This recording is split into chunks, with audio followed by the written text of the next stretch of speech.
Moringa शेवग्याची शेंग किंवा ड्रमस्टिक काहीही म्हणा, आमच्या घरी ती कशी बनते हे मी आज तुम्हाला दाखवते। ह्या 2 शेवग्याच्या शेंगा आहेत, मी ह्या धुवून कट करून घेतल्यात। त्याला बनवण्यासाठी लसूण, कोथिंबीर, आलं, खोबरं हे घेतलंय आणि इकडे ही तुरीची डाळ आहे ना, ही धुवून घेतली।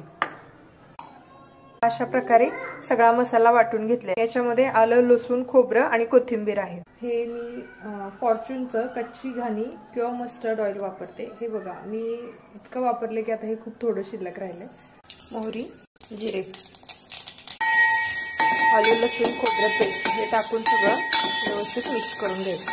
हळद, तुरीची डाळ, आमचं घरचं हे लाल तिखट आहे, मीठ, हे शेंगा टाकल्यात, शेवग्याच्या शेंगा टाकल्यात,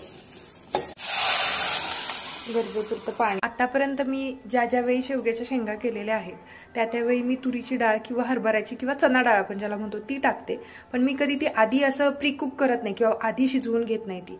जेव्हा मी शेवग्याची शेंग टाकत असते तेव्हाच ती तुरीची डाळ किंवा हरभऱ्याची डाळ, चना डाळ असेल ती धुवून त्याच्यामध्ये टाकते, ती आपोआप शिजली जाते त्या शेवग्याच्या शेंगेबरोबर।